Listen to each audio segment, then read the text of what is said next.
accorde d'être de retour à ta table, Seigneur, où nos âmes vont de nouveau être nourries de ta parole.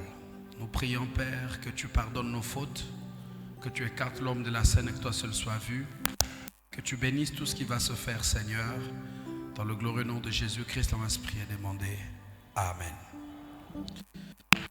Est-ce que tu peux dire shalom à celui qui est à côté de toi? Ok. Alors sans plus tarder, je vais vous inviter à prendre deux textes dans la Bible. Jean chapitre 3. Chapitre 3, versets 1 à 2.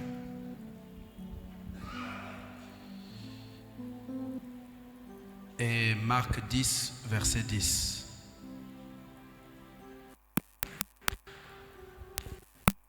Jean chapitre 3, verset 1 à 2. Marc 10, verset 10.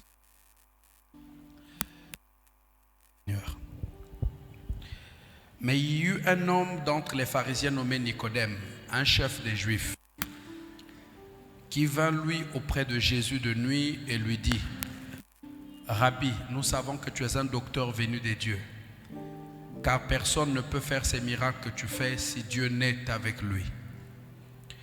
Marc 10, verset 10.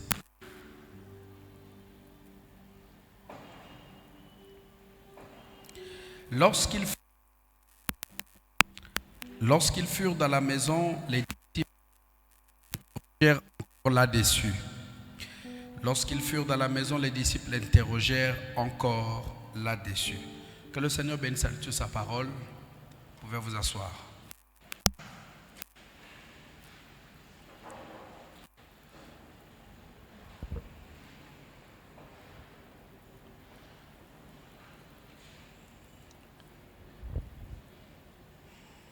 Nous sommes très heureux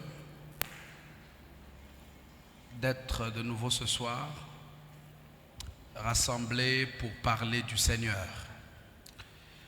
Alors ce soir, nous allons continuer avec notre thème, l'ordre de l'Église. Ça sera donc la partie 59e. Ordre de l'Église, session numéro 59. Nous allons prendre un quatrième point que nous allons intituler les entretiens privés, les questions-réponses et leur importance.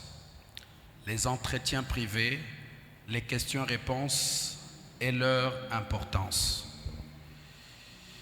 Comme vous le constaterez, nous sommes en train d'arriver à la fin de l'étude sur l'ordre de l'Église.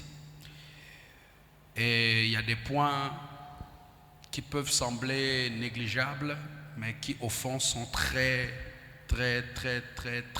importants pour non seulement la foi individuelle, mais surtout pour la bonne marche de l'assemblée locale. Les entretiens privés, les questions-réponses et leur importance.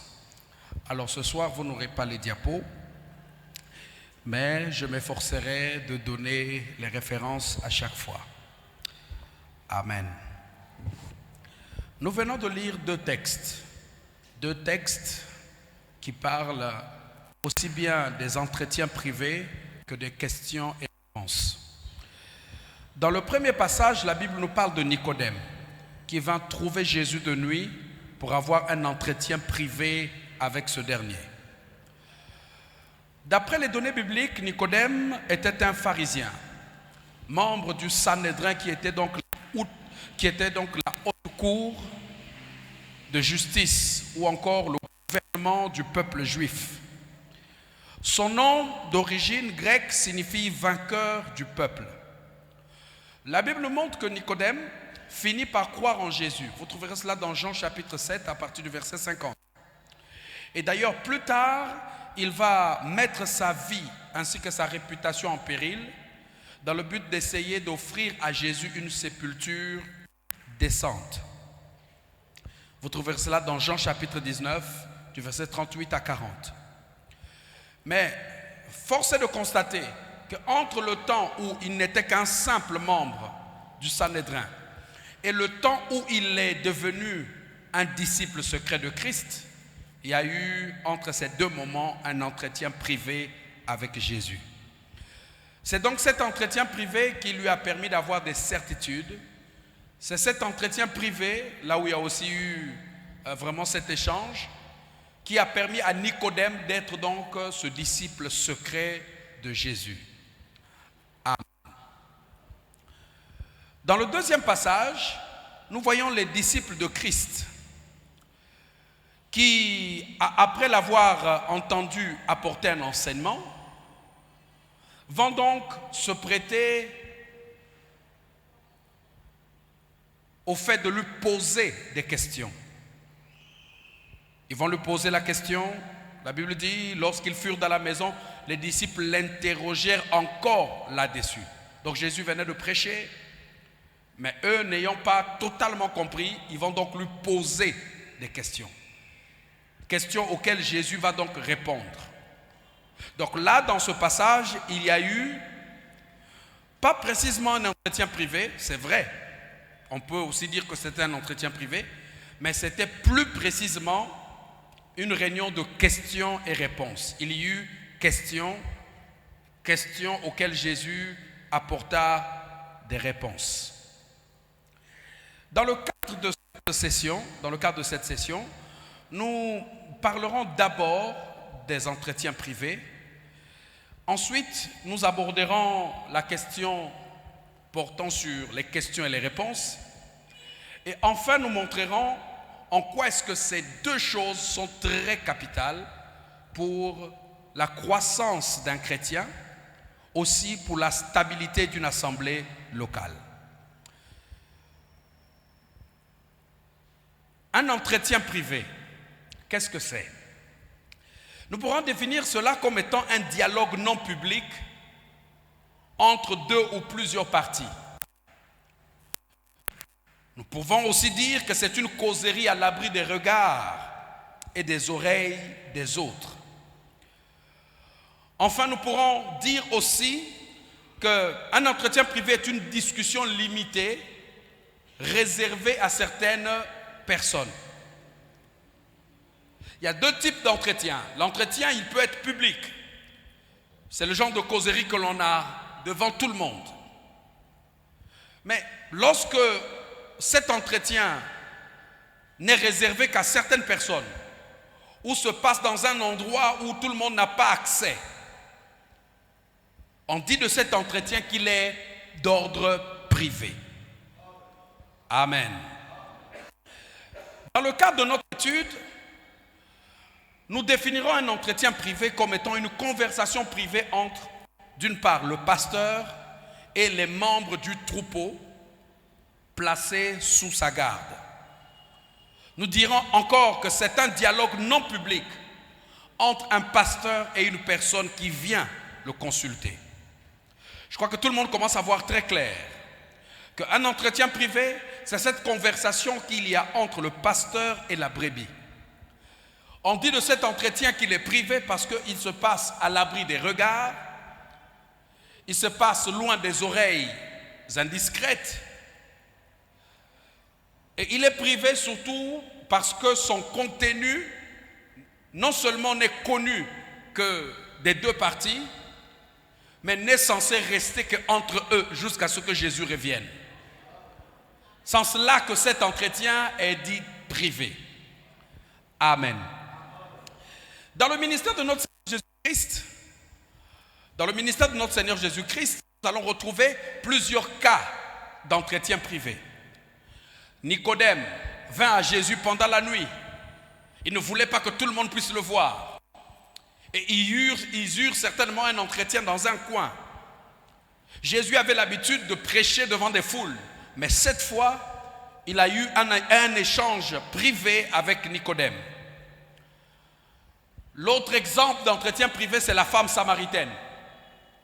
Jésus avait l'habitude d'être entouré des disciples, mais cette fois, l'occasion aidant, cette femme eut une conversation personnelle, secrète, je dirais même intime, privée avec le Seigneur Jésus-Christ. Les disciples n'en parlant plus, ils avaient souvent l'occasion d'avoir un entretien privé avec le Seigneur. Il arrivait quelquefois que le Seigneur, en public, dise certaines choses, mais en privé, il puisse non seulement leur redire ce qu'il a déjà enseigné, mais qu'il puisse leur en apporter des précisions. Entretien privé. Un autre cas d'école que j'aimerais ici soulever, c'est celui du jeune homme riche. Cet homme était ce qu'on appellerait aujourd'hui des vrais judaïsants. Donc c'était des personnes qui pratiquaient in extenso ce que disait la loi de Moïse. Et pourtant, il s'est rendu compte que malgré qu'il allait au temple, malgré qu'il donnait des offrandes, malgré qu'il pratiquait les 10 commandements, il s'est rendu compte qu'il y avait en lui un vide. Il a compris que la question qui le minait, il n'y avait qu'un seul qui pouvait lui en apporter la réponse, c'était Jésus. C'est ainsi qu'il prit son courage pour aller vers ce dernier, pour lui dire, Maître, que dois-je faire pour avoir la vie éternelle? Nous dirons aussi que c'était un entretien privé. Nous pourrons aussi dire que c'était une question et réponse. Amen. Dans une assemblée locale, d'après les principes de la parole, les membres doivent avoir constamment des entretiens privés avec leur pasteur. Et cela est important pour plusieurs raisons. J'aimerais ici en évoquer quelques-unes. Premièrement, les membres doivent constamment avoir des entretiens privés avec leur pasteur pour s'approcher de leur berger. Il y a des gens dans nos églises qui réagissent comme des fantômes, qui croient qu'à l'église, on y vient pour faire un jeu de cache-cache. C'est vrai que tu viens à l'église, c'est vrai que tu chantes, c'est vrai que tu pries, c'est vrai. Mais il faut que tu choisisses d'être proche de ton pasteur. C'est une règle, parce que c'est la seule chose, plutôt, c'est l'un des seuls moyens qui peuvent lui permettre d'avoir non seulement un contact avec toi, mais aussi de mieux te connaître et te guider. Psaume 73, à partir du verset 27, la Bible dit, « Car voici, ceux qui s'éloignent de toi périssent. Tu as anéanti ceux qui te sont infidèles. » Verset 28, « Pour moi, ça c'est David qui dit, « M'approcher de Dieu, c'est mon bien. » Mais remarquez, ici David parle du fait de s'approcher de Dieu. Il dit que s'éloigner de Dieu, c'est périr. Il dit que ceux qui s'éloignent de toi périssent. Mais pour moi, m'approcher de toi, c'est un bien. C'est-à-dire que c'est une bénédiction. Maintenant, le Dieu dont nous nous approchons ici, il est aussi dans ses serviteurs. Parce qu'un serviteur de Dieu mandaté, il représente Dieu pour le peuple. Donc nous pourrons dire, par la loi de l'extension, que ceux qui s'éloignent de leur berger finissent par périr. Et ceux qui s'approchent trouvent des bénédictions inimaginables. Vous remarquerez que souvent dans les églises, les bandits, je parle dans des termes un peu plus sévères, vous remarquerez souvent que les bandits commencent d'abord, avant d'être vraiment bandits, à s'éloigner du berger. Cela se révèle même à l'école. Je me rappelle quand j'étais à la fac de droit à Maringouabi, quelqu'un m'a dit, si tu veux bien évoluer à la fac, il ne faut jamais t'asseoir au fond. Il faut être devant là où il y a le prof. Pourquoi? Il dit parce que devant, c'est là que se trouvent des personnes qui veulent comprendre. C'est là que se trouvent des personnes qui répondent aux questions. Mais au fond, on s'est rendu compte que c'est là que ça y est des personnes bizarres qu'on appelait des tomes. C'est des gens qui avaient échoué plus d'une fois, qui avaient une sorte d'esprit d'indépendance. Ils n'avaient pas besoin quelquefois de suivre le cours. Quelquefois, vous qui êtes devant, alors que vous suivez le cours, eux, ils font du tintamarre. Et vous remarquerez que souvent, dans des salles de classe, ceux qui s'asseyent devant sont des intelligents. Il y a plusieurs raisons pour lesquelles les gens n'aiment pas s'asseoir devant. Un, à l'école, ils n'aiment pas s'asseoir devant par peur d'être remarqués. Deux, par peur d'être souvent interrogés. Et pourtant, c'est le but pour lequel on va en classe. Plus on s'éloigne du devant de la scène, plus on est mêlé à la foule et moins on est remarqué. Et du coup, on est libre quelquefois de faire du n'importe quoi. Parce que quand tu es devant, on te contrôle. Quand tu es derrière, tu es un peu hors radar. Et l'église est une école. Parce que c'est l'école de Dieu. Lorsque vous venez, une brebis ne doit pas rester loin de son pasteur. C'est pas bien. Il y a des gens qui disent, ah non, moi je n'aime pas embêter le pasteur. Eh, non, le pasteur, je le salue seulement à la fin du culte. Eh, non. Est-ce que vous vous rendez compte de ce que vous faites? Amen. Même si tu es venu à l'église que pour la première fois, même si tu as juste été invité, décide d'être une personne qui n'est pas loin. Décide d'être une personne qui est proche. Amen. Ça, c'est la première chose. Il faut avoir des entretiens privés avec son pasteur parce qu'une brebis doit être proche de son berger. Deuxième raison. Il faut qu'une brebis ait des entretiens privés avec son pasteur pour se faire connaître à ce dernier. Mes amis, comment est-ce que le pasteur connaîtra vos difficultés? Comment saura-t-il les conseils qu'il peut vous apporter? Les soins qu'il peut apporter à votre âme s'il ne vous connaît pas? Là, c'est le problème. Il y a des gens qui viennent à l'église, qui disent que depuis que je suis à l'église, ma situation n'évolue pas. Mais qu'as-tu entrepris comme démarche depuis que tu es venu à l'église? Il y a des choses que Dieu peut dire à son serviteur, qu'un tel a un problème. Mais il y a des choses, c'est vous qui devez prendre l'initiative de venir en parler. Vous allez remarquer que Nicodème, ce n'est pas Jésus qui est allé vers lui. Nicodème avait un problème. Ce n'est pas Jésus qui a initié l'entretien privé. Mais c'est Nicodème qui a initié l'entretien privé. Et vous verrez qu'à chaque fois, en tout cas, dans la majeure des cas où Jésus a eu un entretien privé avec quelqu'un ou avec un groupe, c'était de leur initiative. Amen. Un pasteur doit te connaître. C'est ça que moi j'appelle l'identification personnelle. Il doit te connaître. Comment est-ce que tu t'appelles? Il doit avoir ton numéro. Il doit savoir si tu es marié ou pas. Il doit savoir quelles sont tes forces spirituelles, quelles sont tes difficultés spirituelles et qu'est-ce que tu veux ou encore qu'est-ce qu'il te faut pour que tu ailles de l'avant. Une telle brebis qui sait avoir des entretiens privés avec son pasteur évoluera plus vite que la brebis qui dans l'église se comporte en personne indépendante. Parce que beaucoup de personnes n'ont pas besoin de venir voir le pasteur parce que le diable les a déjà placés dans un circuit de déloyauté. Le diable les a placés au point de l'indépendance. Ils sont des indépendants. Ils viennent à l'église, ils n'ont pas besoin de parler avec le pasteur. Peu importe leur problème, ils règlent leurs problèmes tout seuls. Et d'autres vont même plus loin. Ils vont, pendant qu'ils sont dans une église, mais lorsqu'ils ont des problèmes, ils vont chercher leur solution ailleurs. Ça, c'est un comportement que Dieu n'aime pas. Est-ce que vous me donnez un amen? Lorsqu'une brebis se fait connaître, cela permet au pasteur de connaître les réels besoins de la brebis.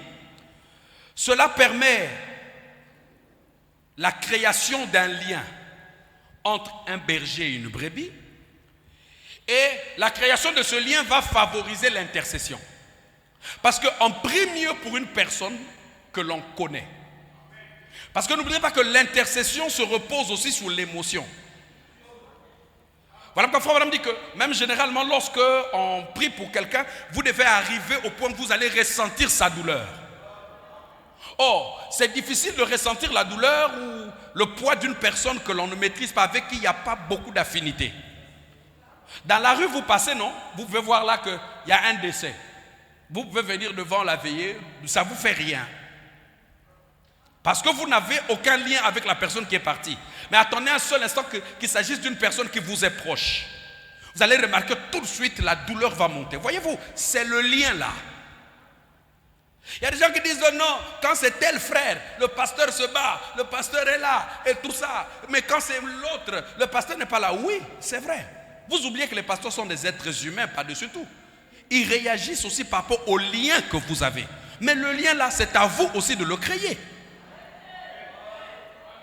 Donnez-moi un amen. Moi, je dis pour moi des choses claires. Comme ça, au moins, c'est signé, c'est signé. Oh non, moi, le pasteur ne vient jamais chez moi. Et tout ça, tout ça, tout ça.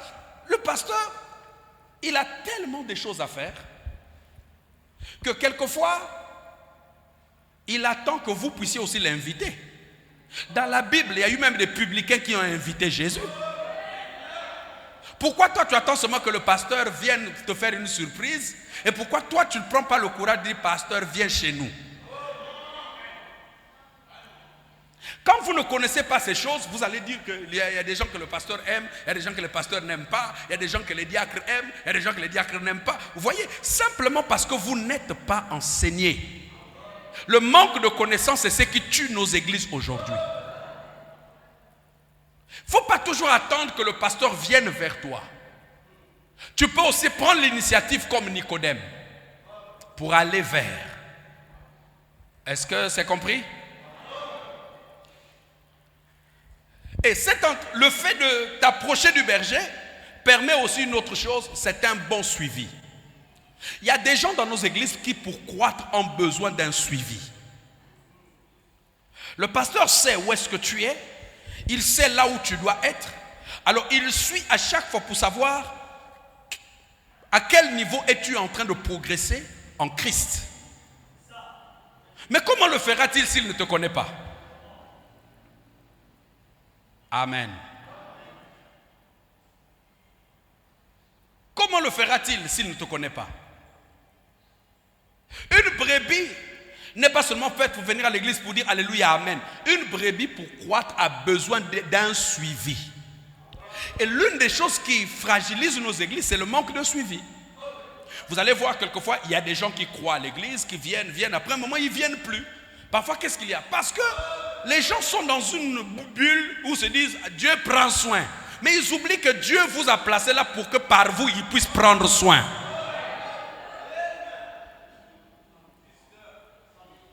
Est-ce que quelqu'un peut dire Amen?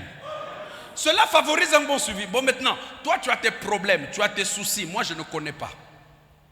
C'est vrai que quand je prie pour toute l'église. Ok. Bon, maintenant, tu veux que je sache tes problèmes comment? Il y a des choses que Dieu peut révéler. Tel frère a un problème. Mais il y a des choses, Dieu a placé les entretiens privés pour que toi-même que tu viennes parler de ce qui te dérange. Pourquoi le pasteur? Moi j'ai des problèmes. Mais c'est comme si le pasteur ne me remarque pas. L'église c'est un hôpital. Quand on va à l'hôpital, moi j'ai rarement vu le médecin puisse se réveiller là-bas par un esprit, je ne sais pas comment, il vient chez vous. Madame, c'est comme si vous avez un problème de poumon. Moi je suis venu pour régler votre problème. C'est possible ça? Même dans les cas où, par exemple pour ceux qui sont fortunés, les cas pour lesquels les médecins se déplacent, il faut d'abord qu'il y ait une information d'alerte pour que le médecin se déplace. Et le pasteur, Frère Branham dit que les pasteurs sont des médecins de l'âme. Tu as un problème, ne reste pas dans les bancs. Il faut venir vers l'homme de Dieu, lui dire voilà mon problème. Dans ce cas, alors, si tu meurs là où tu es, ou si tu n'évolues pas spirituellement, n'attaque pas les pasteurs pour dire que moi les pasteurs ne m'aident pas, les pasteurs ne me soutiennent pas, les pasteurs ne font pas ceci. On ne connaît pas ton problème, donc comment est-ce qu'on peut faire pour te suivre? Est-ce que quelqu'un peut me donner un amen? Acte 20, verset 28 dit que les pasteurs sont des bergers que Dieu a établis sur son troupeau. Et l'une des choses qui existent dans le troupeau, dans le domaine naturel, c'est la proximité entre le berger et la brebis. D'ailleurs, Frère Branham dira même que le berger doit sentir l'odeur des brebis. Et l'odeur dont le pasteur doit sentir ici, c'est ta vie. Il doit te connaître exactement. Et même dans les moindres détails. Si vous voulez croître, mes amis, vous êtes obligés de vous livrer. C'est comme si, écoutez, la brebis et le pasteur, c'est comme une épouse et son époux. D'ailleurs, Frère Madame le dit, que le pasteur est l'époux de l'église locale. Si vous avez une femme qui ne vous dit jamais ce qui ne va pas, est-ce que vous serez un bon époux? Voilà. C'est exactement ça le problème. Et Et Hébreux chapitre 13, verset 17 nous dit que les pasteurs, Dieu les a placés là pour veiller sur vos âmes. Donc quand on dit veiller, ce n'est pas un jeu, c'est vrai. La Bible ne joue pas avec les mots. Le pasteur, il est celui qui veille sur vos âmes. Dieu l'a placé là pour veiller sur vous. En réalité, Dieu veille au travers de lui sur vous. Maintenant, si tu ne te rends pas visible, il va veiller sur toi comment? Pour veiller sur toi, il doit savoir quelles sont tes forces, quelles sont tes faiblesses et qu'est-ce qu'on peut faire.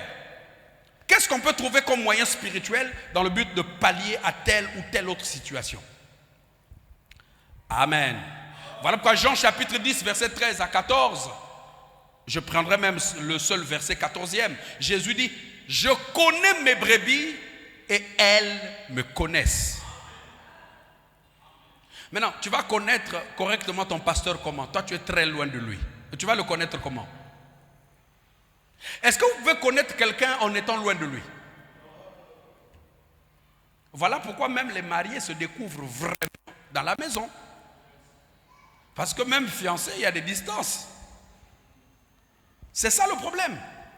Pour bien connaître quelqu'un, vous devez l'approcher.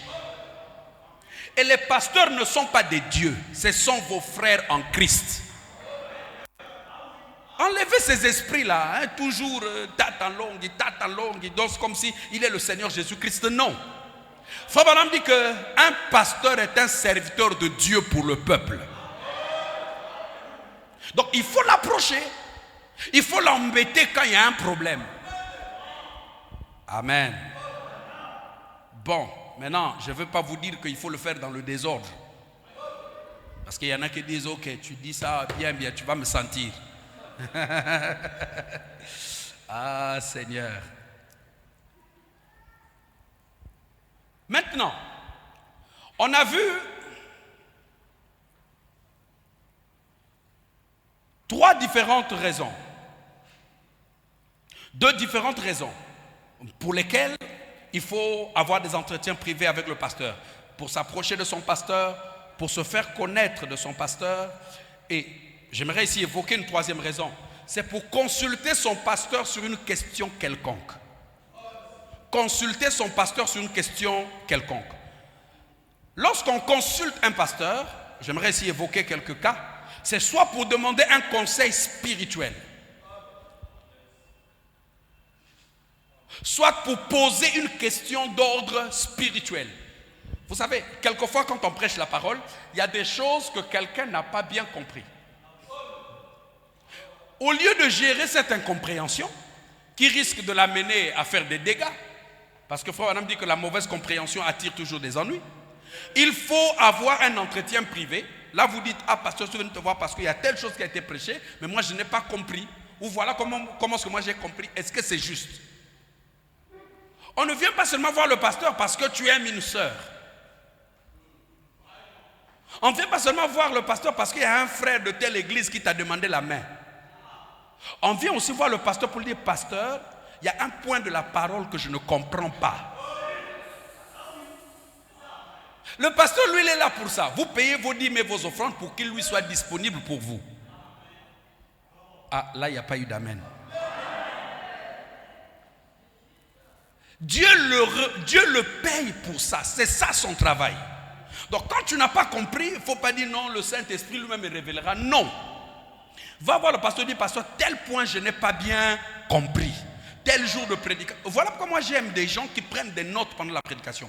En prenant des notes, il y a des points que le pasteur peut enseigner que vous ne comprenez pas bien.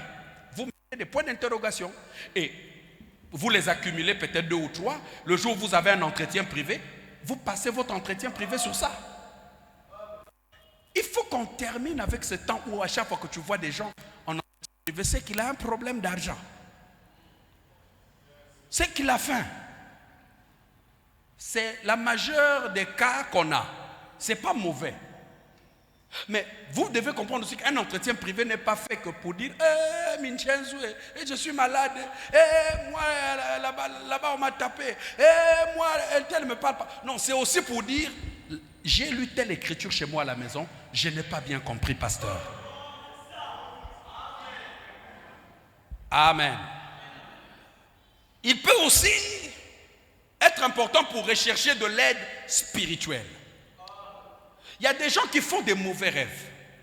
Il y a des gens qui constatent que dans leur vie, les choses n'évoluent pas. Tant que vous allez rester dans cet état-là, vous resterez comme ça. Il faut prendre un entretien privé pour venir exposer son besoin spirituel au pasteur. Amen. Parce que Frère Branham dit que le pasteur est un intercesseur pour le groupe. Il y a des choses peut-être que vous-même vous ne comprenez pas. Il y a des gens qui peuvent être là à l'église qui disent Amen, mais qui sont liés par le diable. D'autres sont liés par la puissance des autels maléfiques. D'autres sont bloqués par des liens de famille. D'autres sont bloqués encore peut-être par des péchés dont ils n'arrivent pas à s'en débarrasser. Tant que tu vas rester là dans ta honte, ah non, si je vais voir le pasteur pour lui dire que, en tout cas moi j'aime voler, le pasteur va me regarder de travers. Mais toi là réellement tu n'as rien compris. Le pasteur c'est un médecin. Peu importe ce que tu lui dis, il le regarde. Au contraire, plus tu es sincère, plus il aura confiance en toi. Un jour quand quelqu'un viendra lui dire, oh frère un tel a fait ceci, il dira, il dit, ce frère là je le connais. Il ne me cache rien.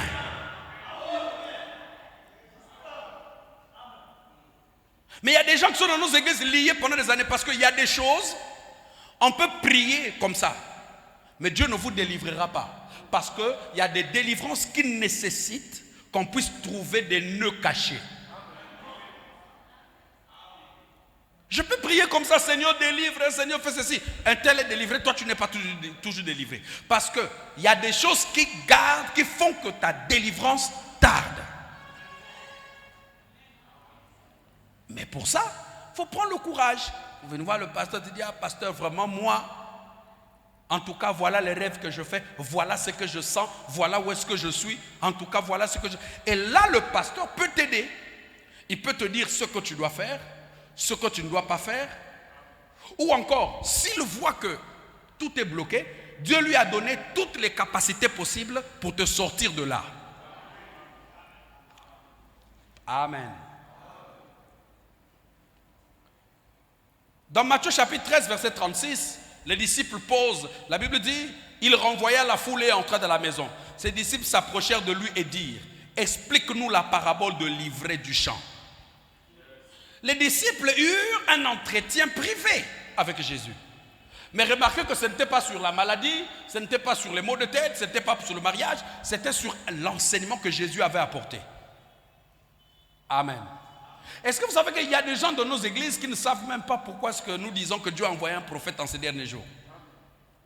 Mais qui gardent leurs incompréhensions dans leur cœur, ce qui fera d'eux des interlocuteurs non sérieux. Frère Branham dit, je vais lire une pléthore de citations pour appuyer ce que nous venons de dire. Dans le message, un témoignage en mer, prêché le 26 juillet 62.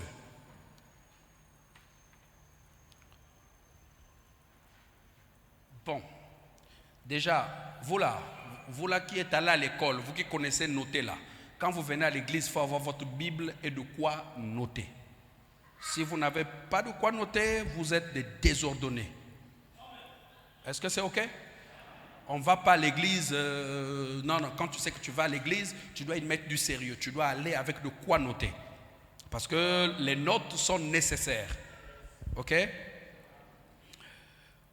Un témoignage en mer, prêché le 26 juillet 62, paragraphe 82. Frère Branham dit, et j'aimerais que vous sachiez que vous n'avez pas à attendre qu'un don spécial passe.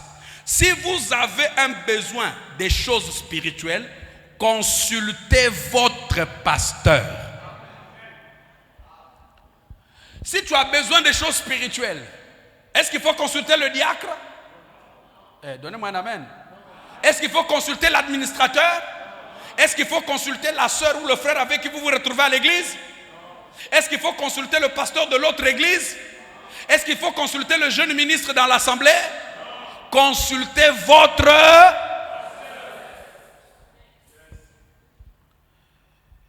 Dans le message, Apocalypse chapitre 4, troisième partie.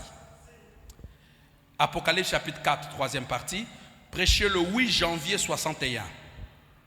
8 janvier 61, paragraphe 10. Frère Branham dit: et vous, petite église, je vous en conjure au nom du Seigneur Jésus de croître dans la grâce de Dieu. Tenez ferme et regardez sans cesse au calvaire, ôtant toutes les racines d'amertume de votre cœur et de votre âme, afin que Dieu puisse vous utiliser n'importe quand. Si jamais vous vous sentez conduit à faire quelque chose, ou si une révélation ou autre chose vient à vous d'une manière étrange, quelque chose comme une mise en garde ou autre chose, faites attention. Satan est sournois et rusé au possible. Confrontez cela avec la parole de Dieu et consultez votre pasteur. Tu as des révélations. Tu entends des voix pendant la nuit. Tu as des messages qui te viennent. Confronte cela à la parole. Va consulter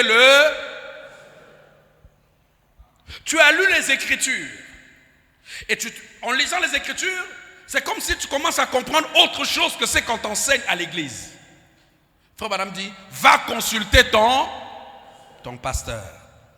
Dans le message, la religion de Jézabel, prêché le 19 mars 1961, paragraphe 16. Religion de Jézabel, 19 mars 1961, paragraphe 16. Frère Branham dit, il dit, il y a tant de choses que vous avez faites pour moi, j'apprécie cela. Maintenant, si je peux vous venir en aide en vous offrant un tissu sur lequel on a prié autre chose, maintenant, ne me posez pas de questions sur la doctrine. Je ne désire pas faire cela. Branham est dans l'église d'autrui, il est dans un endroit hors de son église, et là il y a des brebis qui sont là. Il leur dit, ne me posez pas de questions sur la doctrine.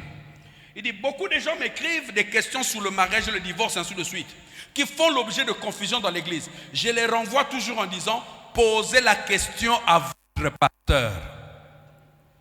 Les gens m'ont écrit des lettres ici et ils ont demandé, qu'en est-il de ceci? Qu'en est-il de cela? Je leur réponds, vous aurez cela.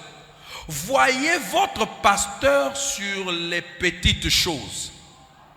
Après tout, c'est lui votre berger. C'est lui que Dieu a envoyé pour veiller sur vous. Plus loin, il dira, ainsi j'aimerais plutôt que votre pasteur vous parle du mariage et du divorce, de ces choses d'autres, que lui le fasse. Il est aussi serviteur de Dieu et il est équipé pour le faire. C'est l'une des maladies de nos églises aujourd'hui.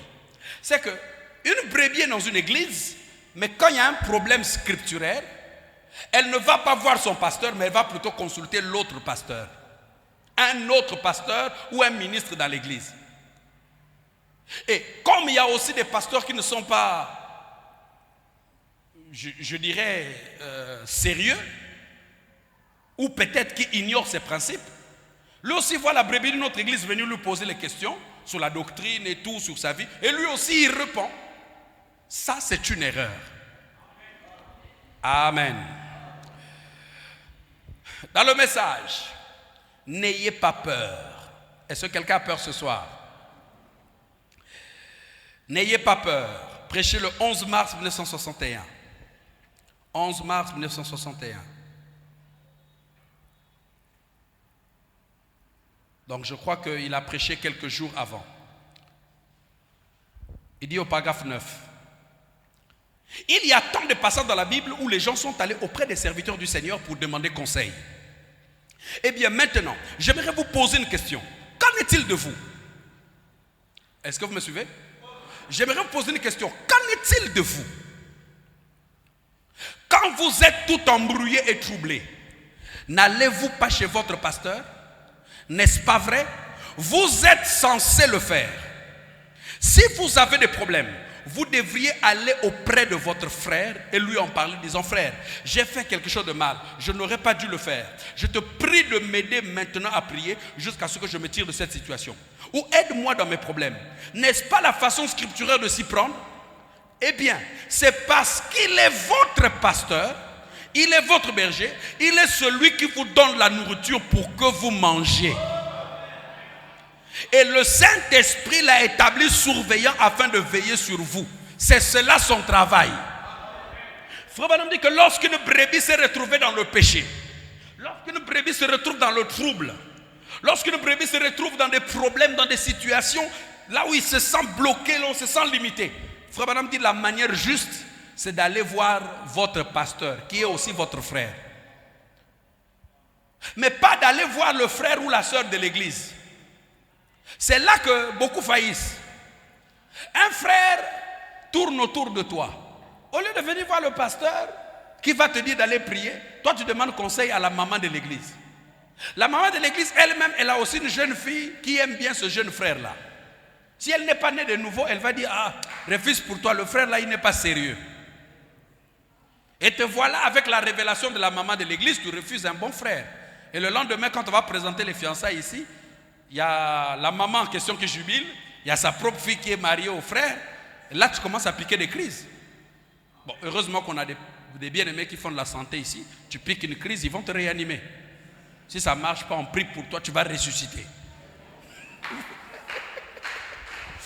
Voyez?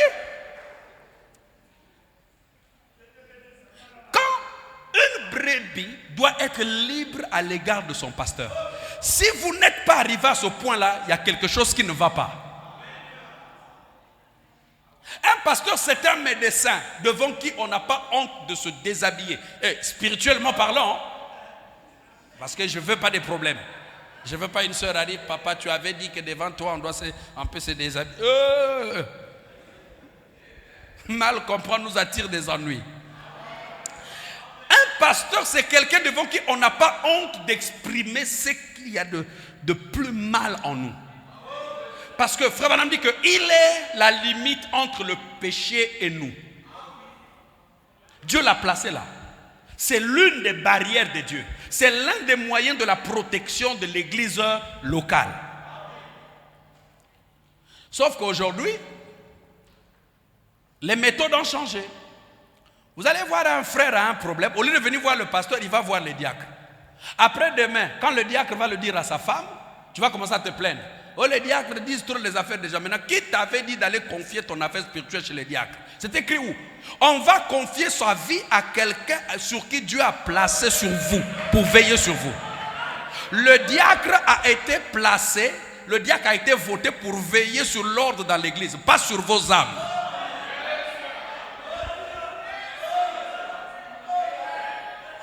Quand il y a un problème spirituel, on ne consulte pas le diacre.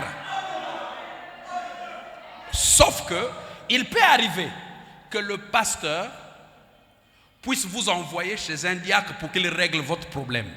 Là, c'est par délégation. Et lorsqu'il le fait, il sait pourquoi il le fait. Et généralement, il donne des consignes avant.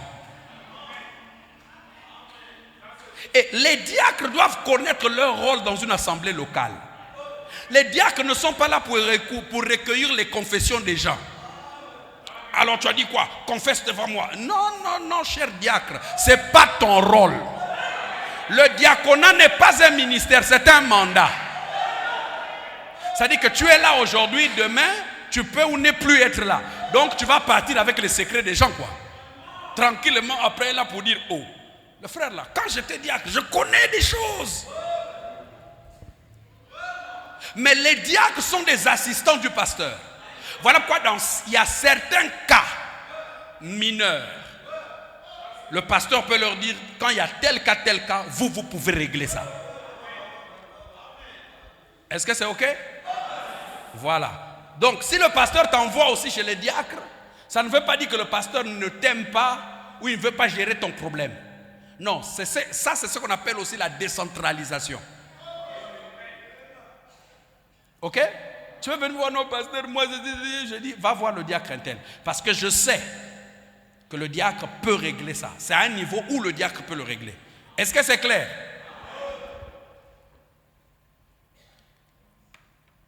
Mais rassurez-vous, un bon diacre qui respecte Dieu, peu importe ce qu'il entend, il ne le répétera pas.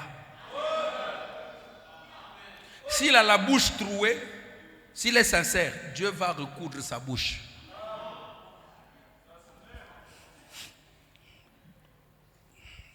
Amen. Frère Branham dit dans le message, les instructions de Gabriel à Daniel, prêché le 30 juillet 61 matin. 30 juillet 61 matin. Paragraphe 18. Écoutez. Frère Branham va nous libérer quelque chose. Il dit, je l'ai toujours, mais la seule occasion où je l'utilise, c'est lors de mes entretiens privés. Et pour en obtenir, je crois que c'est affiché au tableau là derrière, il faut obtenir l'autorisation et convenir d'une date avec mon fils Billy Paul. Que ce soit ici ou lors des réunions après celle-ci ou n'importe où dans les champs missionnaires, il vous faudra une carte que Billy Paul vous remettra. S'il y a dans votre vie quelque chose que vous ne comprenez pas, voilà les raisons d'un entretien. S'il y a quelque chose dans votre vie que vous ne comprenez pas, ou dont vous ne savez pas comment vous en sortir, et que vous recherchez la sagesse du Seigneur, alors voyez Billy Paul, mon fils qui est le secrétaire, il vous donnera une petite carte et vous fixera un rendez-vous à un certain moment. Alors, quand nous aurons donc ces entretiens, c'est là que nous nous retirerons ensemble, rien que vous et moi. Voyez, Frère Branham dit, nous avons des problèmes parce que nous n'appliquons pas les principes de la parole. Une église doit être très bien organisée parce que les entretiens privés concernent l'évolution des âmes. Une église doit tellement être bien organisée que le bureau du pasteur doit avoir un secrétariat. Donc le pasteur doit avoir un secrétaire.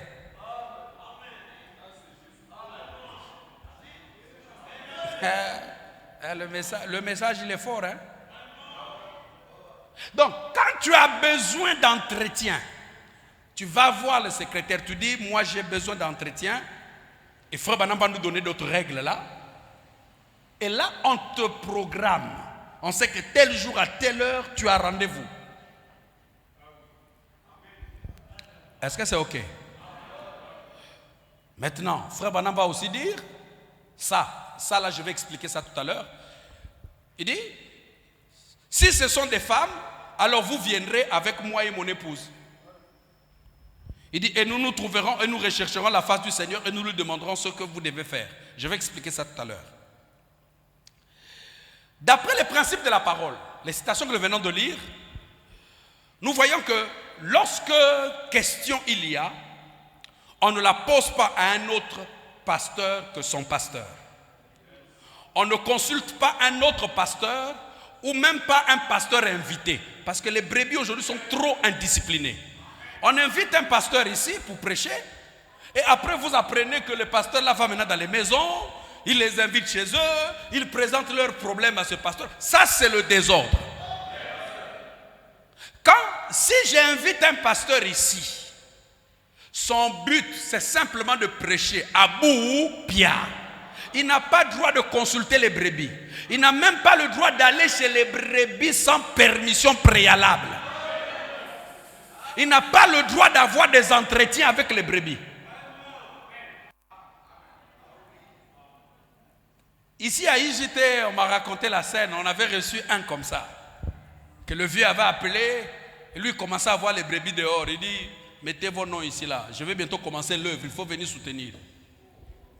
Un autre qui dit, oh mais envoyez-moi le crédit. Regardez un peu la bassesse des prédicateurs.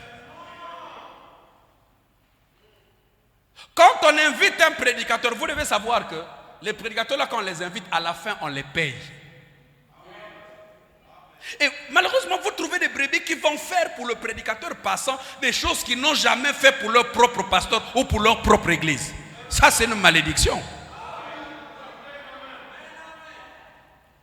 Il faut être d'ici.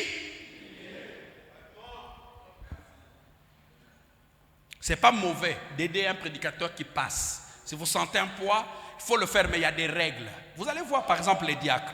Vous dites, ah moi je sens que je vais apporter une aide telle. Ah là c'est suivi. Les diacres vont vous accompagner dans cette démarche. Là c'est bon. Amen. Vous savez, tous les pasteurs qu'on invite dans nos églises, tous ne sont pas saints d'esprit. Je vous assure, j'en ai tellement subi que maintenant là je suis devenu un peu allergique. Il y a un là, je ne savais pas. Il logeait sur l'une de mes brebis, moi je ne savais pas. J'ai dit, mais attendez, ça, oh non, mais lui et moi, on se connaît depuis longtemps. Connaît depuis longtemps, c'est un pasteur. Vous vous dites quoi? Vous voulez que je commence à me faire des idées? Et la preuve en est, ça n'a pas traîné. Il a traîné chez le frère là. Après, il a commencé une église quelque part. Et il a voulu tirer le frère là. Il y a eu tout un tas d'histoires. Il y a des pasteurs, tu les invites dans ton église. Quand il vient, il regarde les bancs. Il regarde les frères. Il regarde la voiture des frères. La haine monte dans le cœur. Et c'est vous-même parfois les brebis qui ouvrez des brèches comme ça. Un pasteur qui arrive, ah shalom pasteur, shalom. Oh, est-ce que je peux vous visiter chez vous? Venez nous visiter. Non, non, il faut d'abord passer chez les diacres. Vous verrez qu'en étant comme ça, ça va les bloquer, ça va les discipliner. Donnez-moi un amen. Quand on a un problème spirituel, quand on a une question, on ne consulte pas le diacre. Sauf cas exceptionnel. Amen. Si par exemple le pasteur n'est pas là, généralement, quand le pasteur n'est pas là, l'église est entre les mains des diacres. Ça veut dire que s'il y a des problèmes urgents, des problèmes qu'ils peuvent régler, ils peuvent régler. Mais pas un ministre passant. Non, ça, non et jamais. Un ministre passant n'a pas le droit de s'ingérer dans les affaires de l'église locale dans laquelle il est invité pour prêcher. C'est-à-dire, il n'a pas à demander, les offrandes aujourd'hui, vous avez eu combien? Ce n'est pas son problème. Lui, c'est un prestataire. Il faut me dire, lorsque vous invitez un prédicateur, convenez-vous déjà du prix que vous allez lui donner. Donc, il fait son travail à bout, pia. Même si c'est l'ami le plus intime du pasteur, c'est l'ami du pasteur, il n'est pas forcément votre ami. Il n'y a pas dit non, comme c'est l'ami du pasteur, donc à lui je peux confier mes problèmes. J'apprends ça. Et vous, et lui, il y aura une sanction. Amen, hein?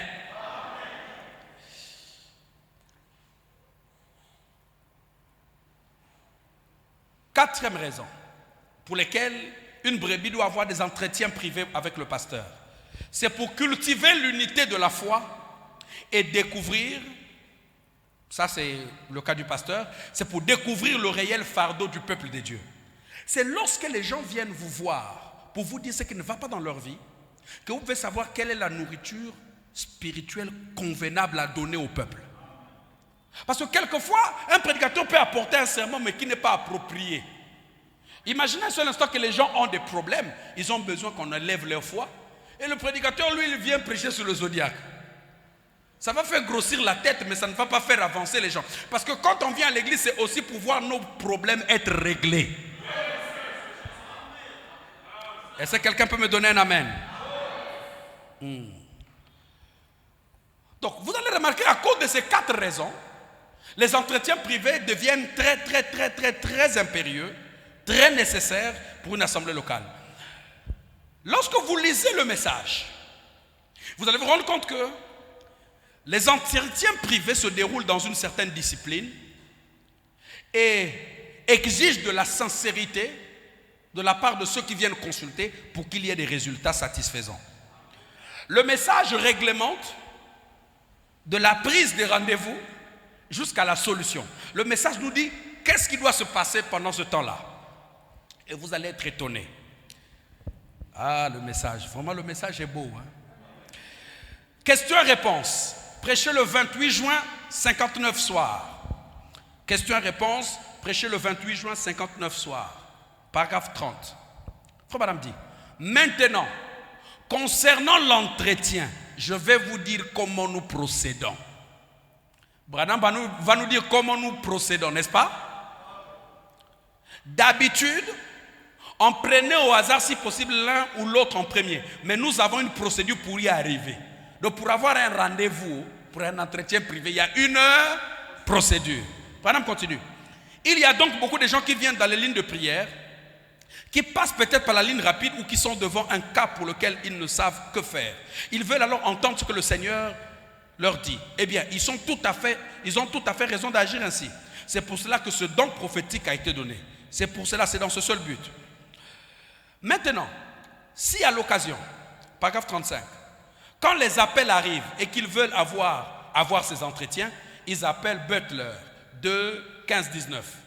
Le bureau peut vous informer exactement quand les entretiens peuvent avoir lieu. Branham dit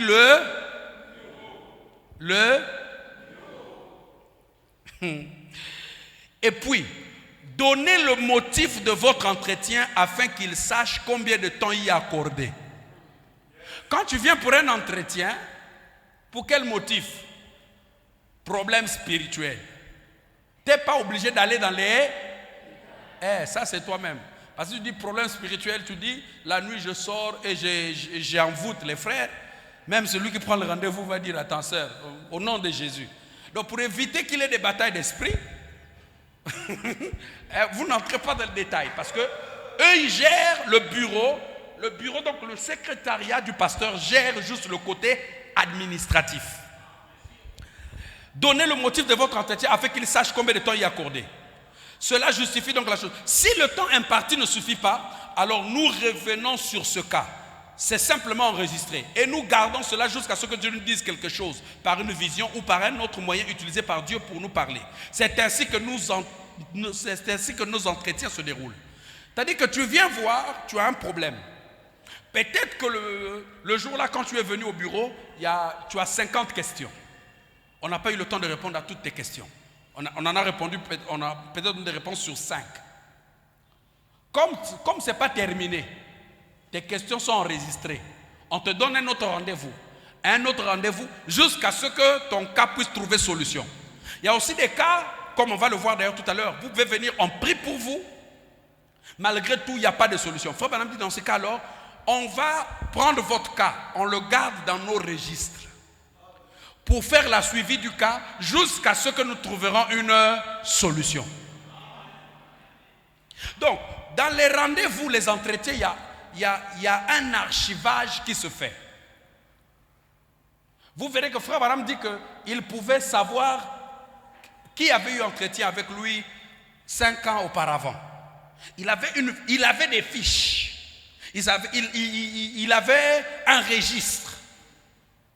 Donc dans le registre, on met par exemple sœur Intel, tel cas, ça c'est le registre du pasteur seul. Tel cas, solution, pas encore trouvée. Donc ça veut dire qu'à chaque fois que le pasteur va tourner ses pages, il sait que ça c'est un problème dont on n'a pas encore trouvé la solution.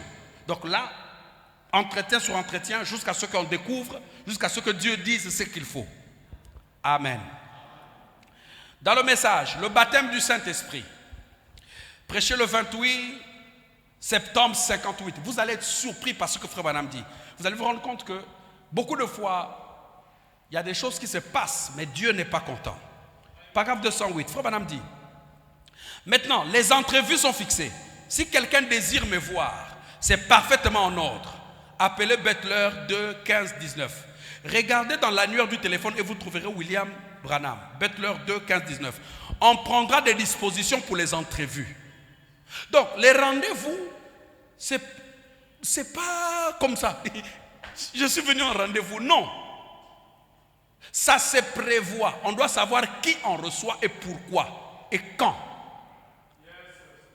Il dit, on prendra des dispositions pour les entrevues. Nous établirons exactement l'heure et le lieu. Je peux rencontrer chaque personne, être avec eux, les aider à résoudre leurs problèmes ou autre chose. Mais il est bien évident que je ne peux pas demeurer un jour avec l'un et 4 ou 5 heures avec l'autre et tout manquer le lendemain. Nous aurons un temps déterminé. Nous leur demandons ce qu'ils désirent et combien de temps il faut et nous établirons cela directement. Et nous verrons chacun. Est-ce que c'est OK?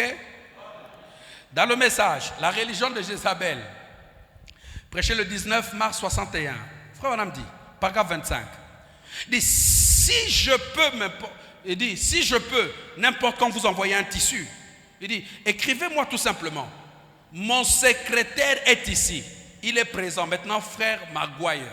Frère Branham avait un... Voilà. Son secrétaire le plus proche, c'était frère Billy Paul. Il dit, combien ont déjà reçu de notre tissu, de notre part un tissu sur lequel on a prié? Faites voir la main. Tenez-vous debout. Frère Jim, j'aimerais vous voir, vous et votre femme aussi. Voici mon secrétaire et sa femme, ceux qui travaillent avec moi. Maintenant, ces gens-là travaillaient en faisant quoi? Ce sont eux, le garçon et la fille, qui vous envoient les tissus sur lesquels nous avons prié lors des réunions. Ils sont tous deux des chrétiens consacrés. Et la petite douce voix que vous entendez au téléphone lorsque vous m'appelez, c'est celle de la dame qui est assise là, sa femme. Frère Branham, quand on l'appelait, on ne tombait pas directement sur lui. C'était au secrétariat.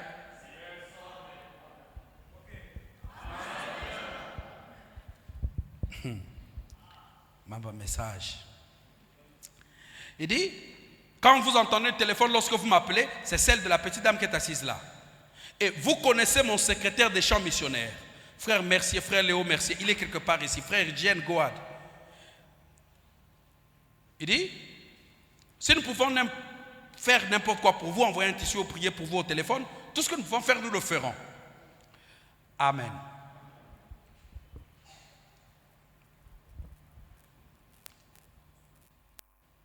Maintenant, lorsqu'il y a un cas, on fait quoi? Parce qu'il y a des gens qui sont pressés. Quand il vient voir le pasteur, il veut que durant l'entretien, que son problème trouve solution le même jour. Non, ça c'est une très mauvaise attitude. Question-réponse. Prêché le 28 juin 59, paragraphe 32.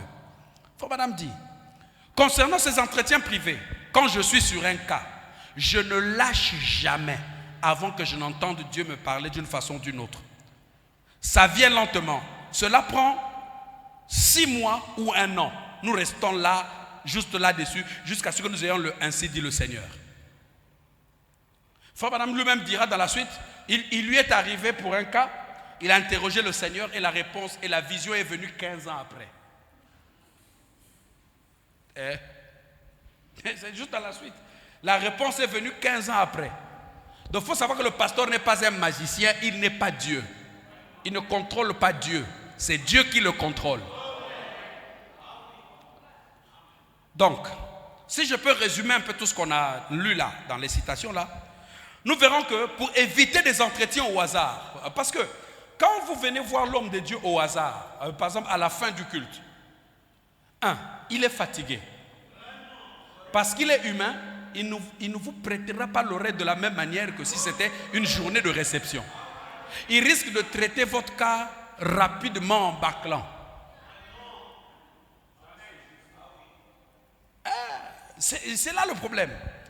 Il dit, donc pour éviter ces genres de choses, que le cas soit traité superficiellement, il serait préférable que l'Église ait un bureau bien organisé pour cette tâche. Donc le bureau doit être constitué de quelqu'un, des collaborateurs spirituels qui sont disposés à recevoir les demandes d'entretien et à programmer toute personne demandant donc cet entretien. 2, que l'on respecte la procédure édictée par le prophète. Donc, on prend rendez-vous et il y a tout ce qui va avec. Et frère Madame dira même plus loin que pour faciliter les choses, on doit afficher dans l'église un numéro par lequel les gens peuvent soit joindre le pasteur directement, soit joindre ses collaborateurs. C'est ça. Est-ce que vous voyez ça? Maintenant, il faut préciser le lieu, les jours, les heures des entretiens aux intéressés. Et il y a un autre point que j'aimerais ressortir. On ne doit jamais laisser le pasteur seul durant l'entretien avec une personne de sexe opposé. C'est là où frère Madame dit que si c'est une femme, qu'elle vienne avec ma femme. Maintenant, il ne faut pas comprendre ça comme je ne sais pas comment. Lorsqu'il s'agit de prier, vous pouvez, parce qu'il y a quand même une proximité et tout, mais lorsqu'il s'agit des entretiens de la vie de quelqu'un, le pasteur il est dans son bureau, il faudrait toujours qu'il y ait quelqu'un non loin. Parce qu'aujourd'hui, il y a des tchoukoumès partout. Une femme peut sortir là et dire « Ah, le pasteur m'a violé, le pasteur a voulu me violer. » Même toi qui es en bas en train d'attendre l'entretien, tu vas dire « C'est vrai. » Surtout que sa femme n'est pas ici. Donc, pour éviter des problèmes avec ces êtres-là, quand une femme entre dans le bureau, il faudrait toujours qu'il y ait un frère quelque part qui regarde, mais qui n'entend pas ce qui se dit. C'est des attitudes qui chassent les démons. Donnez-moi un amen. Hein? Donc, prochainement, sœur, tu entres dans mon bureau. On a une porte baie vitrée là. Donc, tu vois derrière la baie vitrée là, un frère qui nous regarde comme ça. Il ne faut pas dire, oh non, pasteur, pourquoi moi, on ne me fait pas confiance. Non, ce n'est pas un problème de confiance. Vous devez comprendre une chose. Hein?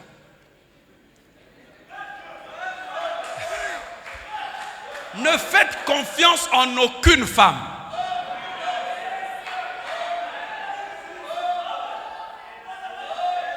En tout cas, moi,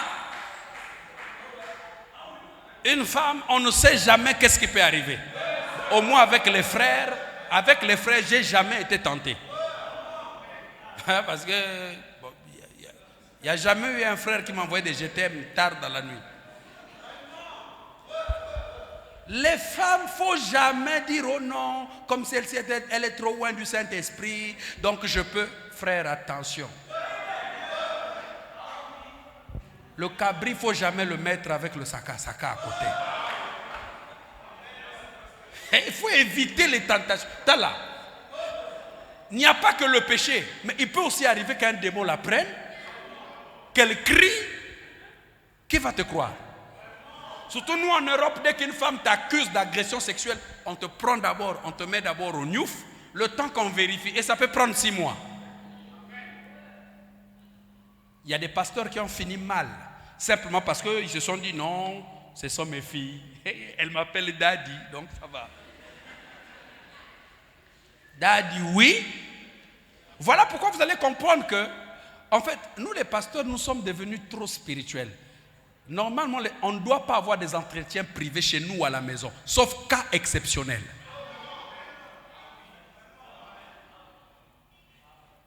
Les sœurs qui viennent à la maison, consultation. Entretien à l'église. Et quand c'est à l'église, le diacre est à la porte. Il a un coca là pour qu'il ne dorme pas. Si tu es fâché parce qu'il y a le diacre, rentre chez toi, Satana.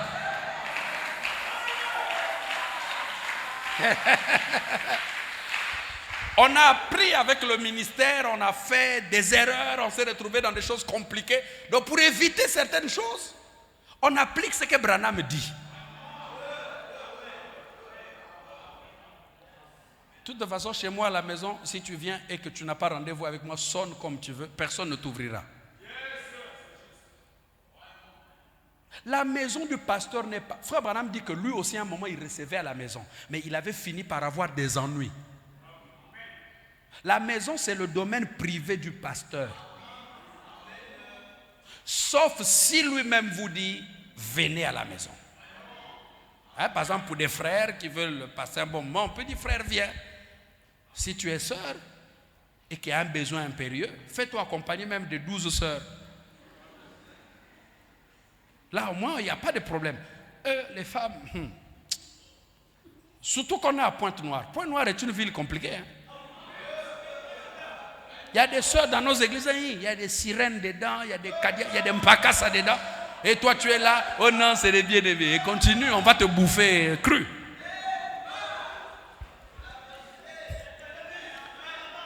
Mes sœurs, j'espère que je ne vous ai pas blessé. Hein? On doit tous rentrer dans l'ordre de l'église. Tout ça, ça fait partie de l'ordre de l'église.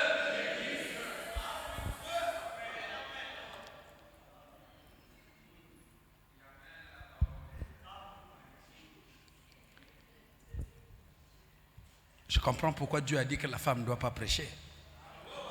Sinon, ça allait être catastrophique. Donc c'est là où Frère Branham dit que si c'est une femme et que tu arrives à un endroit où il n'y a pas de diacre, il n'y a rien, prends ta propre femme. C'est là où il dit dans ces cas-là, ma femme sera là. Parce qu'il arrive des cas où les gens sont obligés de venir chez vous à la maison. Mais c'est une femme, elle a un problème urgent. Dans ce cas, alors, vous prenez une personne avec vous pour gérer ce cas-là. Donc ce sont des cas exceptionnels. Ce sont des cas, mais dans l'ordre, les rendez-vous, les entretiens, c'est où? Au bureau, à l'église. Maintenant, lorsqu'il y a cet entretien, Frère Branham avait un avantage, c'est que lui, il avait un don. Il pouvait entrer dans les vies des gens pour connaître ce qui n'allait pas. Mais il arrive que tous les pasteurs n'ont pas ce don. Ils n'ont pas le don de prophétie, tous n'ont pas le don de parole de connaissance. Dans ce cas, ils utiliseront une méthode qui est dans la Bible. C'est la méthode des questions et réponses. C'est-à-dire que vous venez au bureau, dans un entretien, vous exposez votre cas, le pasteur commence à vous poser des questions précises. Et si vous répondez sincèrement, à partir de là, avec l'expérience que le pasteur a, comme le médecin, il peut déjà découvrir là où ça ne va pas dans votre vie.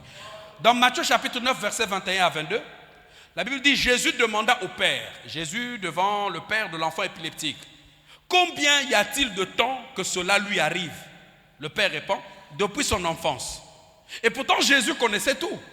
Mais Jésus a quand même posé des questions pour montrer que ceux qui ne sont pas comme Jésus, qui n'ont pas le ministère de Jésus, qui n'ont pas le don qu'avait un prophète, Dieu leur donne cette opportunité pour découvrir ce qu'il y a réellement dans le cœur de X ou de Y.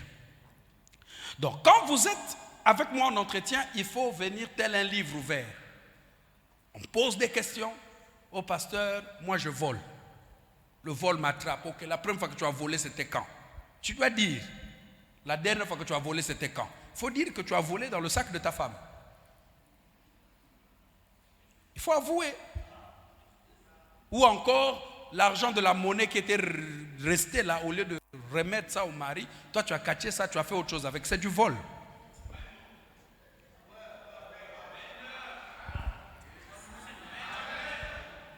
Si tu veux faire autre chose avec, il faut dire, chérie, la monnaie là, comment? Je vais utiliser ça, d'accord. Mais tu prends ça seulement comme ça là, tout. Et tu as même ouvert des cartes quelque part où tu vas déposer l'argent. L'argent de la monnaie. Tu enseignes quoi à ta fille? Amen. Je savais que ce soir ça allait être silencieux, mais là, c'est un peu trop. Maintenant, il peut arriver que malgré les entretiens privés, parce que durant les entretiens privés, le pasteur prie pour vous, il fait tout ce qu'il peut faire. Maintenant, s'il arrive que la solution n'est pas toujours trouvée, alors le pasteur qui juge le cas peut amener la chose un peu plus haut. Là donc, il va demander qu'il y ait un service des dons pour vous. Frère Branham, lui, n'avait pas tant besoin de cette équipe sur place, parce que lui, il avait ces dons-là. Mais le pasteur, lui, il n'en a pas. Donc, Dieu lui a envoyé de l'aide. C'est cette équipe des dons. Donc là, on fait un service pour vous. Et là, on peut découvrir la cause ou encore ce qui bloque l'exaucement à votre prière. Amen. On a déjà vu tout ça. Maintenant, ça c'est les entretiens privés. Parlons maintenant des questions-réponses. Frère Branham dit que dans une église qui veut évoluer, il y a des moments où on doit prêcher la parole, où le pasteur doit donner l'occasion à ses brebis de lui poser des questions pour que lui réponde.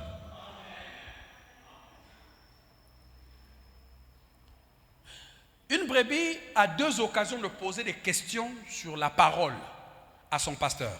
C'est dans des entretiens privés ou soit lors des réunions de questions et réponses.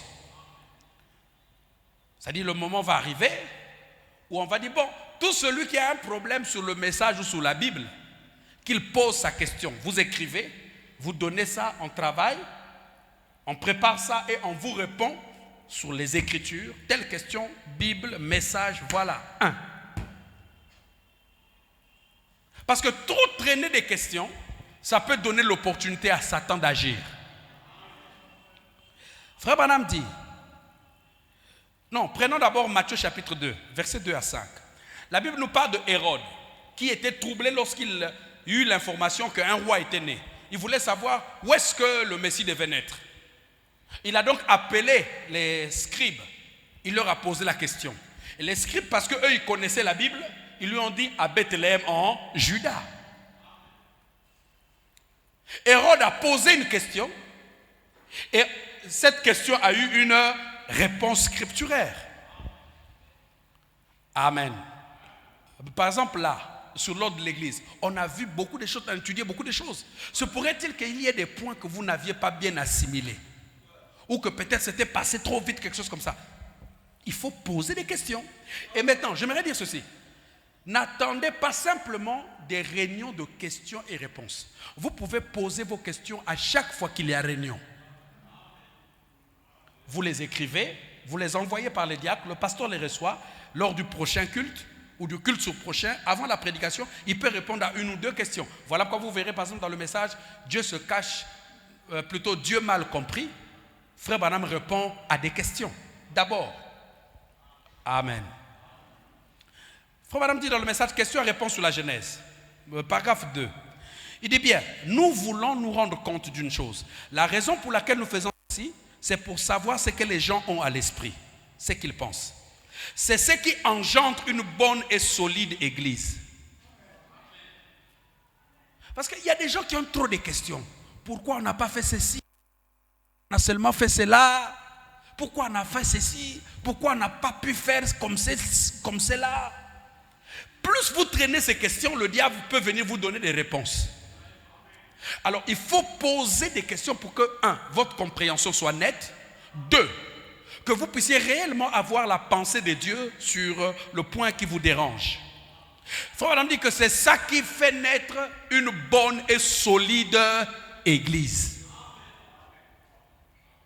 Vous devez avoir des moments, tout comme lorsque vous devez faire un ratissage pour enlever les gratterons. Vous savez tout enlever les choses du chemin, de sorte que vous avanciez normalement.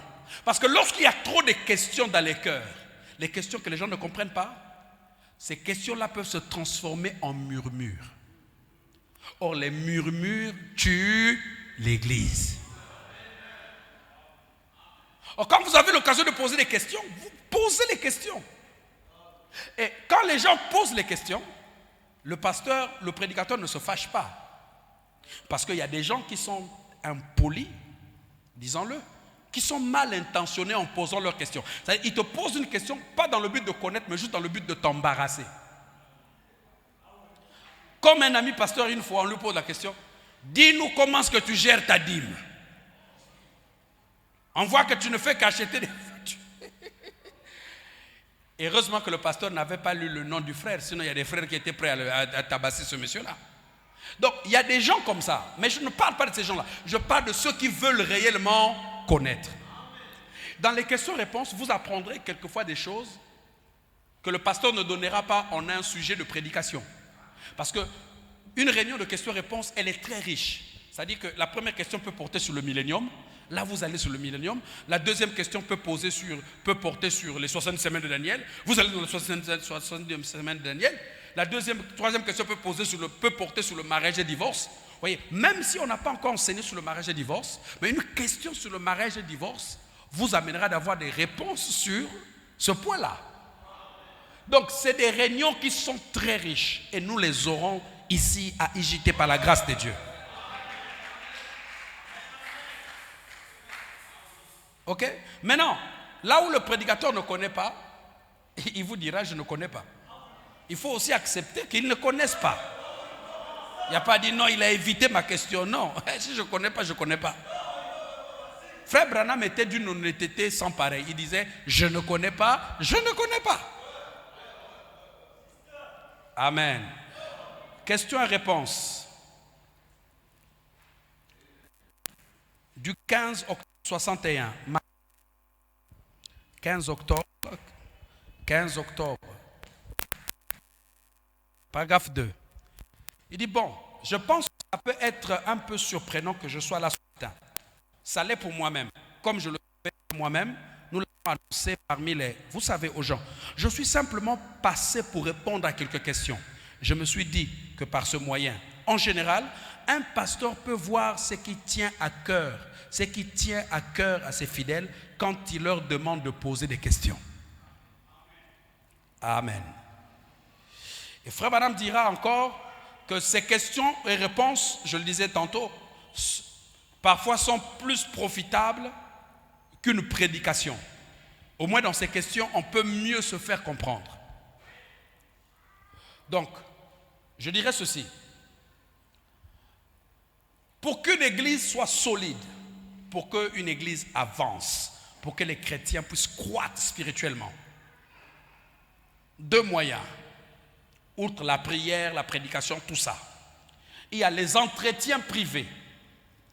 Et il y a les questions et réponses publiques. Parce que dans les entretiens privés, on pose aussi des questions sur la doctrine. Mais l'avantage avec des questions-réponses publiques, c'est que ta question peut être la question de l'autre. Ce qui fait qu'en répondant à ta question, on répond à plusieurs personnes en même temps. Est-ce que quelqu'un me donne un amen? Les entretiens privés et les questions et réponses. Donc, vous voulez un entretien. Pour le moment, je n'ai pas encore de secrétaire. J'ai pris que Dieu me guide vers quelqu'un. Quand on va tout placer là. Tu as besoin d'un entretien. Pour le moment, c'est les diacres qui jouent ce rôle-là. Vous allez les voir, vous dites, diacre, je veux un entretien. Tel jour, serai là à telle heure. Quand vous donnez le jour, vous donnez l'heure, soyez assez chrétien pour respecter votre heure. Quel est le motif? Problème spirituel ou bien problème de mariage. Là, quand on reçoit, on sait déjà un tel vient pour tel cas, tel cas, tel cas, tel cas. Et là, on remet tout entre les mains du Seigneur. Donc, Église, voilà les 2 autres moyens pour être des croyants solides. Les entretiens privés et les questions et que le Seigneur vous bénisse.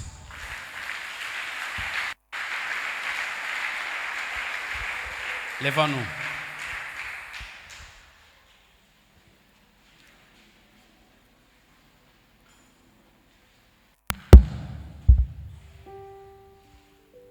Donnez-moi le sol. Le ré. Maina misonangaye komi maya komela kati na esobe yobongo lipasinanga kolela oyo yanga komilelo koseka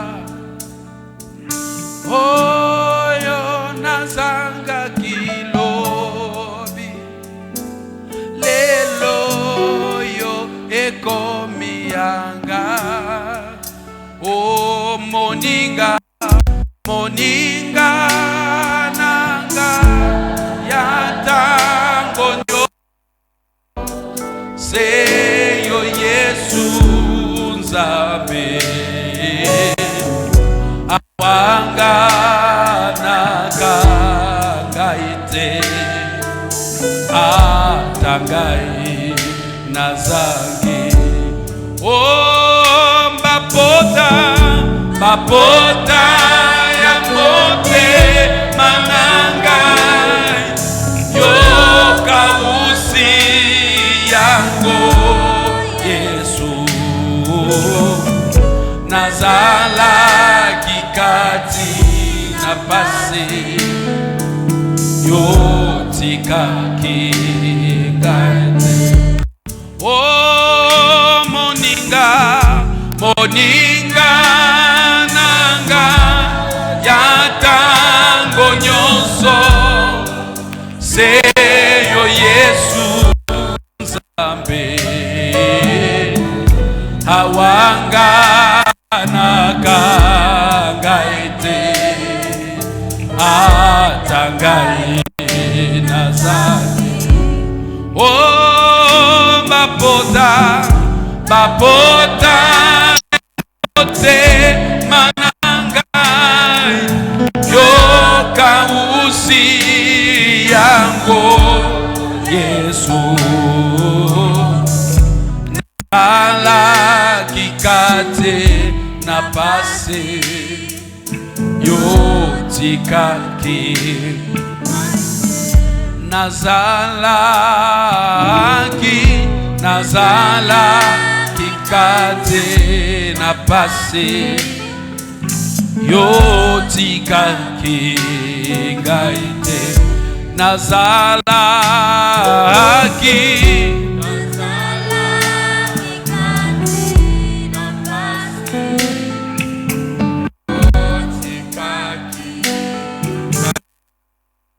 oh moninga moninga nanga yatango nyoso seyo Yesu nzambe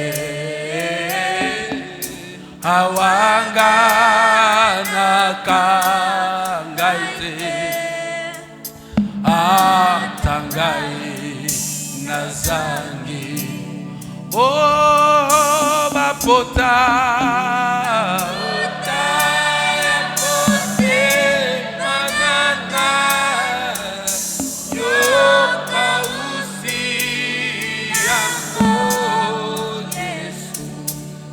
oh nazala kikate na passé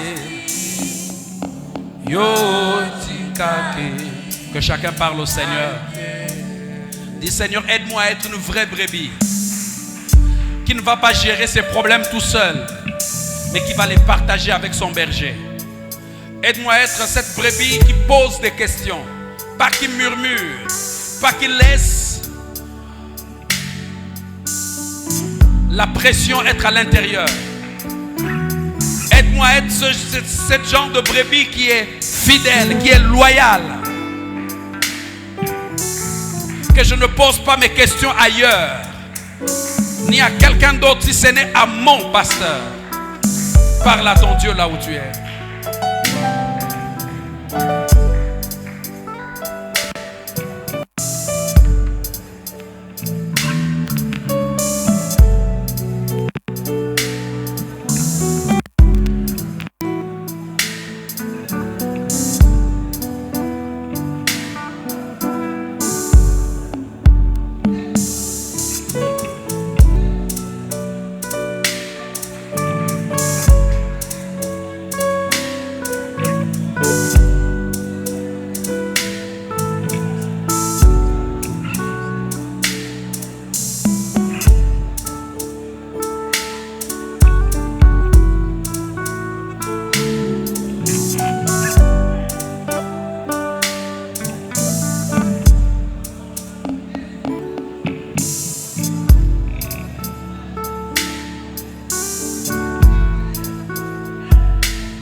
Oh moninga moninga nanga yatango nyoso seyo Yesu nzambe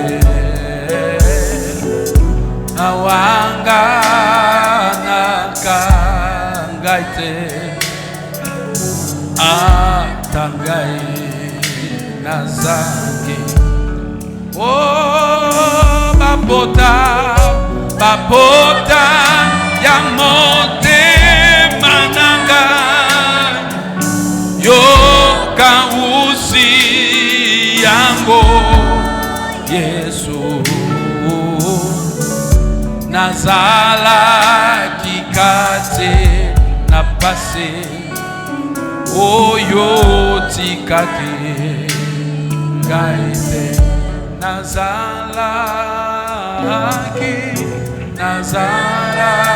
kikati na passé yo tikake nazalaki kati na passé yotikaki ngaite. Seigneur, tu es notre étendard, tu es notre force, tu es celui qui nous enseigne afin que nous ne marchions plus comme dans les jours d'autrefois, mais que nous prenions des bonnes décisions sur la base de ta parole. Seigneur, tu nous as parlé ce soir sur les entretiens privés, les questions-réponses. Aide-nous à être ces personnes qui posent des questions. Aide-nous à être ces personnes qui ne se contentent pas d'écouter à gauche et à droite. Aide-nous à être ces personnes, Seigneur Jésus-Christ, qui, Père éternel, qui lorsqu'un problème monte, que nous puissions avoir le courage d'en parler à notre berger sans problème. Seigneur, quant à nous les bergers, Seigneur, donne-nous assez de maturité. Donne-nous assez de solidité, Seigneur, afin d'aider ton peuple à croître. Seigneur Jésus-Christ, car l'enlèvement s'approche et ton peuple a besoin de délivrance totale. Alors, Seigneur, nous ne comptons que sur toi. Bénis, Seigneur, ce peuple qui est venu pour écouter cet enseignement. Bénis leur retour dans les maisons. Souviens-toi, Seigneur, de tout ce qui n'ont pas pu arriver. Seigneur, prends le contrôle du reste de notre vie et que le jeudi, quand nous reviendrons ici, que tu puisses continuer à nous bénir, que tu puisses continuer à nous mettre dans le droit chemin, qu'atteigne notre prière dans le nom glorieux de Jésus-Christ. Avant cette prière demandée. Amen. Amen. Ok, on a terminé. Alors, j'aimerais juste dire... chaque jour à l'église, je vois des nouveaux visages. C'est des personnes que je ne connais pas. Vraiment. Donc, si vous êtes nouveau à IJT ici, je veux vous connaître. Ok? Donc, vous voyez les diacres, dites-leur que cette fois-ci, c'est moi qui initie l'entretien. Je vais avoir un entretien avec vous. Donc, vous voyez les diacres. Hein? Dites aux diacres, je viens répondre à l'appel du pasteur. Je veux vous connaître, qui vous êtes. Vous venez d'où? Quels sont vos besoins spirituels? Vous êtes célibataire ou marié? Parce qu'un frère peut venir ici, pasteur, je veux telle soeur. On ne sait pas que la soeur est mariée à un vieux gendarme. Après, quelqu'un va venir se pointer ici avec une arme. Donc, pour éviter des problèmes, il faut qu'on connaisse les choses avant. Ok? Voilà, pour ma part, que Dieu vous bénisse. Jeudi, nous serons ici. Et le Seigneur fera le reste. Maintenant, il y a le frère Erlin. Frère Erlin qui a perdu son père. La veillée se trouve à côté, plutôt dans l'avenue Le Mangué, comme si vous alliez vers Thiali. La dernière veillée, c'est aujourd'hui. Donc, si vous pouvez être là pour assister le frère pendant un temps, je pense que ça lui fera énormément plaisir. C'est dans des moments comme ceux-ci qu'on a besoin de nos bien-aimés. Ok? Parce que souvent on a l'habitude de dire que nos frères en Christ ont parfois plus de valeur pour nous que nos frères dans le sang. Mais on se rend compte que lorsque les problèmes arrivent, ce sont les frères là qu'on traite des païens là qui sont là. Et les frères, qu'on dit nos frères du message, qui sont souvent absents, qui ont toujours quelque chose à faire ailleurs. Il faut qu'on essaie de renverser la tendance, parce que l'amour, ce n'est pas seulement ce que l'on dit, mais c'est aussi ce que l'on démontre. Ok? Que le Seigneur vous bénisse. Shalom.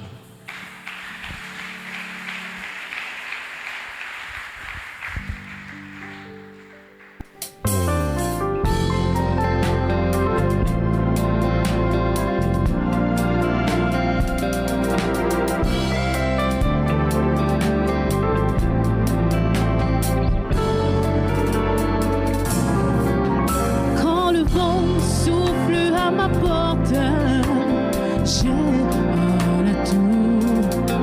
Quand la tempête s'abat sur moi, elle me garde debout. Dans la nuit noire et dans la vallée, elle me libère de tout. La prière est une arme puissante qui libère, qui transforme. La prière, un moment intime à passer avec Dieu. La prière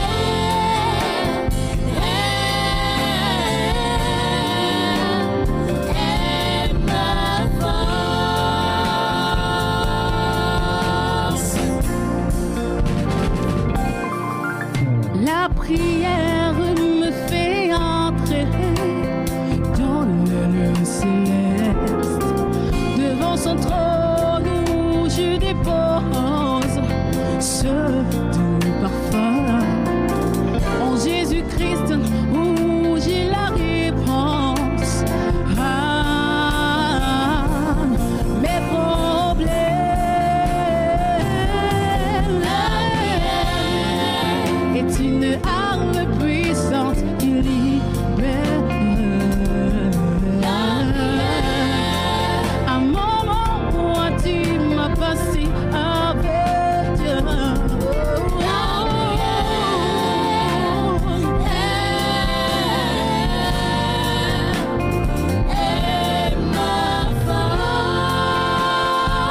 vertu du juste a une grande efficacité.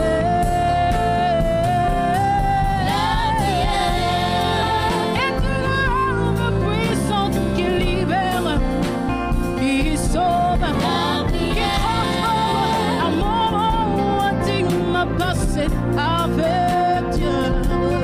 La